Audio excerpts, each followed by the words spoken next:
안녕하세요. 5월 달에 가장 핫한 섹터가 아마 원자력 관련 ETF가 될 것 같습니다. 그리고 원자력 관련 주식도 되겠죠.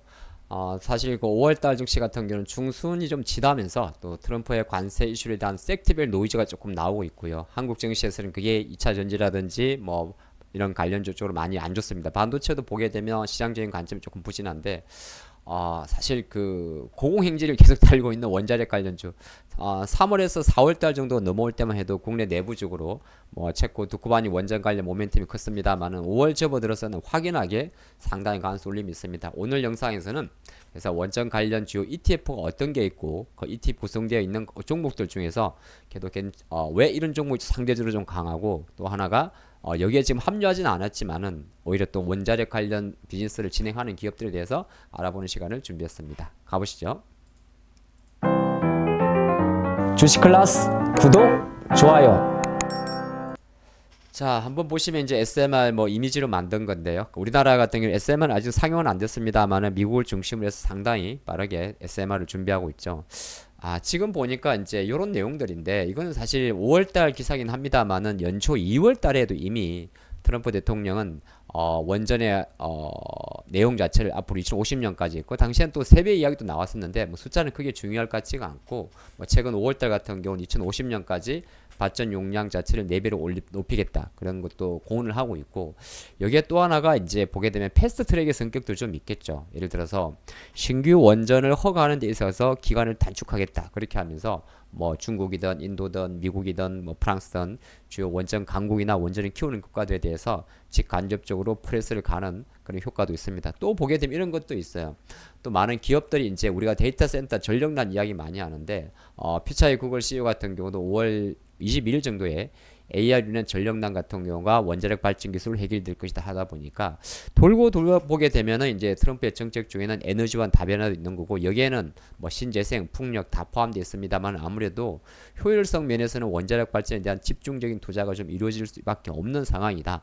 그리고 그런 것을 또 데이터 센터로 연결 지었을 경우에는 항상 나오는 이야기가 데이터 센터 전력난 이야기니까 이런 거는 아마 뭐 자연스러운 수순으로 가는 거고 이게 이제 5월 달에 유독 조금 강한 이유 중에 하나는 그렇지 않아도 이제 섹터별로 나눠 봤을 때 요거는 이제 관세라든지 이런 섹터보다는 범국가적 이거는 사실 미국만의 이야기는 아니에요. 데이터 센터를 짓는다든지 또 미국이 이렇게 뭐 4배 정도 큰다는 건. 근데 이것보다도 실제적으로 중국은 중국대로 또 유럽은 유럽대로 특히나 또 인도라든지 이런 국가도 상당히 많은 원전에 대해서 향후 투자 가능성을 언급하다 보니까 한편으로는 지금 가장 핫하지 않나 그래 보겠습니다. 이미 다 아는 내용일 수도 될 수도 있어요. 그래서 오늘 내용에서는 이렇게 한번 해봤습니다. 국내 상장되어 있는 주요 ETF는 뭔가? ETF는 아시겠지만 주식 계좌에서 거래를 할 수가 있어요. 그래서 제가 보니까 한 5개 정도가 정리를 해봤습니다. 일단 플러스 글로벌 원자력, 소울 미국 원자력, 그 다음에 노란색이 이제 코드 번호 6자리니까 한국 주식 ETF로 구성된 종목들입니다. 에이스 원자력, 테마 딥서치, 하나로 원자력, 아이슬렉트, 그 다음에 라이저 글로벌 원자력. 앞에 영어는 자산 운용사의 이름이 됩니다. 근데 시가총액을 보니까 글로벌 원자력은 88억 정도, 좀 작아요. 아직 ETF가 뭐 그렇게 활성화되어 있지는 않습니다. 소울 미국 원자력 같은 경우는 뭐 상장한 지 얼마 되지도 않았습니다. 이건 이제 132억 정도. 그래서 그나마 에이스 원자력이 270억. 그러니까 생각보다 이걸 알아도 거래량은 생각보다 작아요. 잠깐 한번 보고 올까요? 자, 이제 플러스 글로벌런지 같은 경우는 상장한 지는 1년 정도 됐는데 시가총액 88억 정도. 그러면 이런 종목들은 ETF는 생각보다 거래하기가 조금 어렵습니다. 최근에 이제 워낙 좋으니까 거래가 터진 거고요. 두 번째 종목이 아까 보게 되면 시가총액 이제 80억보다 조금 큰 게, 그 다음 종목이 바로 이제 소울 미국 원자력인데 요거는 이제 상장한 지가 4일밖에 되질 않았어요. 근데 시가총액 132억. 그러니까 뭐 요 두 종목 같은 경우는 실제적으로 이 화면에서 보시다시피 약간은 이제 미국 기업들도 많이 포함되어 있습니다. 포함되어 있는 게 있고 밑에 있는 거 조금 더 보도록 할까요? 33350부터 보게 되면 저 같은 경우는 실제적으로 에이스 원자력인데 요거는 지금 시가총액 276억. 그러니까 요즘에는 요건 조금 됐습니다. 그래서 상장된 지는. 근데 거래량은 하루에 그래도 뭐 요 정도 거래량이니까 조금 생각보다 거래량이 쉽진 않을 거예요. 요런 게 하나 있고 조금 더 보겠습니다. 또 하나가 이제 그 다음으로 거래량 좀 많은 게 아, 하나로 원자력이죠. 금방 봤죠. 갑자기 헷갈렸네요. 그 다음에 이제 라이저죠. 라이저 같은 경우가 지금은 가장 사이즈가 커요. 시가총액 대략 1100억 정도. 그리고 하루 거래량이나 거래 대금 같은 경우도 약간 보게 되면은 한 10만 주 이상이니까 10만 주 이상이면은 최소 30억 정도 거래가 됩니다. 요런 게 움직이고 있는데 요거는 이제 제가 거래량 기준으로 한번 체크를 해보고 시가총액 기준 체크해봤더니 그나마 국내 상장되어 있는 것 중에는 하나로 원자력 아이실렉트 코드 번호 433730이라든지 라이저 글로벌 원자력 432320 이런 종목들이 그래도 좀 ETF 관점에서는 상당히 거래는 좀 활발하고 밑에는 이제 아직까지는 많이 커지지 않았어요. 그래서 오늘 영상에서는 요걸 뭐 집중적으로 다루기보다는 여기에 이제 구성되어 있는 주요 종목을 보는 게 그러니까 어떤 종목을 살지를 모르겠다 싶을 때는 주 ETF를 투자하는 것도 나쁘진 않습니다. 사실 실제적으로 추세 매집을 하는 입장에서는 많이 올랐어요. 두산 에너비 너무 많이 올랐어요. 또는 뭐 BHI 너무 올랐어요. 그렇게 볼 수도 있는데 물론 이제 요 다음을 놓고 보게 되면은 사실은 조금 그냥 종목을 사는 게 나을 수도 있는데 하나씩 보도록 하죠. 자, 에이스 원자력 테마 딥서치입니다. 코드 번호 433500. 요거는 이제 상장한 지 한 2년 정도가 됐고요. 에이스는 이제 한투신에서 운영하는 건데 요 같은 경우는 두산 에너비티 약간은 그래도 이쪽 ETF는 나름대로 흉내를 좀 냈습니다. 어떻게 뭐 특징이 몰빵해보다는 두 종목 정도 두산하고 현대건설 정도를 비중을 좀 많이 두고 한전까지 그 다음에 여기 보면 약간 특징이 여기에는 이제 보면 테마란 단어가 들어간지 모르겠는데 전력 인프라 관련 기업들이 이제 LS나 현대일렉 이런 기업들이 조금 비중을 좀 두고 있습니다. 그리고 원전을 설계하는 한전기술이나 이런 기업들이 있을 수가 있고 그러니까 에이스로 들어가게 되면은 전력 ETF 종목들이 조금 주목됩니다. 뭐 LS, 현대, 효성 이렇게 있을 수 있고 그 다음에 이제 뭐 발전 주기기 쪽에서 두산 에너빌리티가 있을 거고 기타 이제 원전 그 발전소죠. 발전소를 건설하기 위한 현대건설이라든지 대우건설이 이게 포진되어 있는 게 볼 수가 있습니다. 심지어 GS까지도. 근데 이제 가중치는 나름대로 여기는 조금 흉내를 냈어요. 근데 그 다음 종목은 기가 찹니다. 여기 뭐 여기까지도 괜찮네요. 하나로 원자력 같은 경우는 한 2년 3년 정도 됐는데 여기 같은 경우는 대략 보면 그래도 요건 이제 두산에 조금 비중을 많이 줬죠. 그러니까 앞에 거랑 보게 되면 두산하고 한전의 비중 약간 여기는 한 다섯 종목 정도만 압도적으로 비중을 뒀습니다. 그러니까 두산 23%, 한전이 그냥 현설 일렉트릭 두 개 있죠. 여기는 또 전력이 많죠.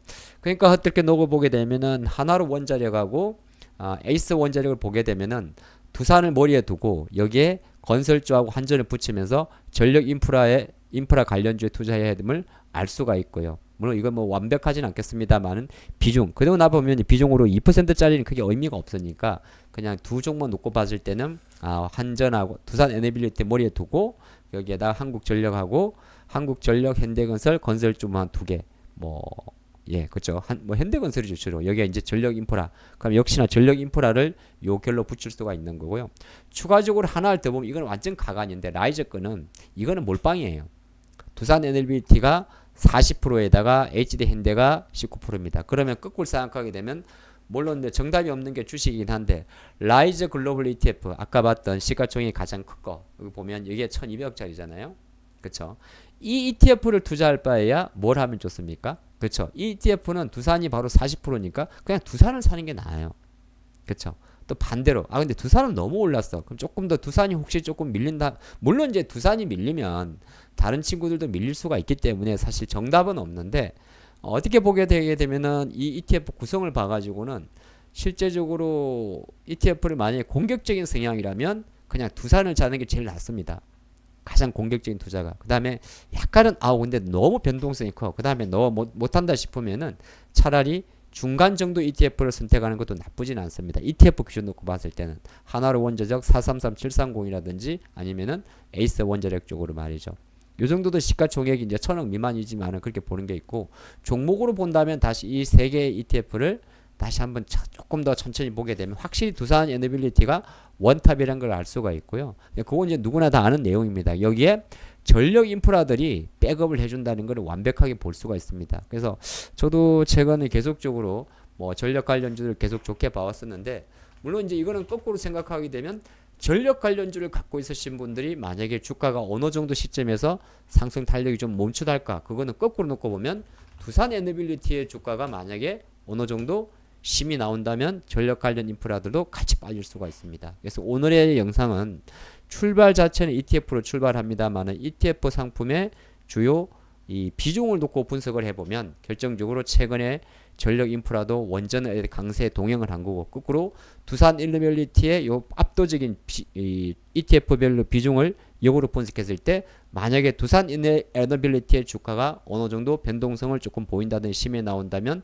최근에 같이 움직였던 전력 관련 종목들도 약간 매기세가 손해줬다. 여기에는 현대건설이나 다른 것도 마찬가지입니다. 또 거꾸로 이 섹터가 만약에 계속적으로 유지가 된다면 두산 에너빌리티 포함해서 전력인프라 포함해서 뭐 현대건설, DLENC 이런 건설 관련주들도 계속적으로 지금의 현 추세가 유지될 수 있다. 이렇게 한번 세워 보신다면 다 여러분이 알 수 있는 내용입니다만은 충분히 어디에 결을 두고 어떤 그림으로 장이 움직이는지를 명확하게 보실 수가 있을 것 같습니다.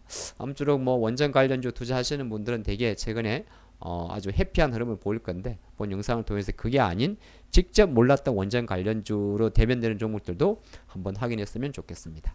화이팅입니다. 주식클래스 구독, 좋아요